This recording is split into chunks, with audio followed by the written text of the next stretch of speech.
اپنے کو دین سے بیزار نہیں کرنا ہے، اپنی اولاد کو بھی دین سے بیزار نہیں کرنا ہے۔ حدیث شریف میں تعلیم ہے، بشروا ولا تنفروا ویسروا ولا تعسروا، بشارت دو اور متنفر نہ کرو اور آسانی کرو اور مشکل میں مت ڈالو لوگوں کو۔ وذکر فإن الذکرى تنفع المؤمنین، نصیحت کیجیے، نصیحت مومنین کو نفع دیتی۔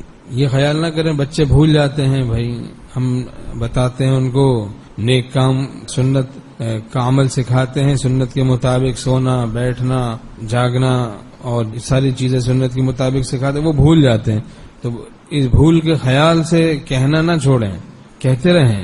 اذا تکرر تقرر، تکرار سے جب بات دہرائی جاتی ہے دل میں ٹھہر جاتی ہے، کچھ دن کے بعد عمل میں پختگی آ جائے گی۔ اپنی اصلاح کی نیت سے کہتے رہیں، محبت کے ساتھ دین سکھائیں۔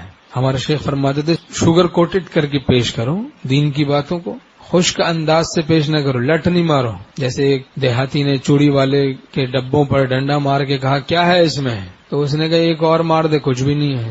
تو ہم لوگ بھی لٹ مارتے ہیں، ابے نماز پڑھ لے، باہر کرکٹ کھیل رہا ہے، وہ کہتے ہیں جا اپنی پڑھ لے بس۔ کیا بدتمیزی چل رہی ہے۔ تو ادب تمیز ہو، خدا توفیق دے، خدا توفیق نصیب فرمائے اپنی رحمت و کرم سے۔ اور چھوٹے بڑے کا ادب ہو، بدتمیزی سے بچنا چاہیے۔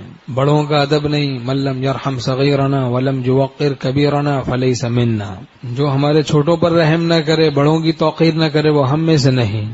تو چھوٹوں کا بھی ادب ہے کہ ان کو ہماری ذات سے تکلیف نہ ہو۔ کسی نے کہا کہ بچوں کو بھی فائدہ ہوتا ہے صحبت اہل اللہ میں، تو حکیم الامت تھانوی رحمۃ اللہ نے فرمایا ہاں انس ہوتا ہے، اور نفع کا مدار انس پر ہے۔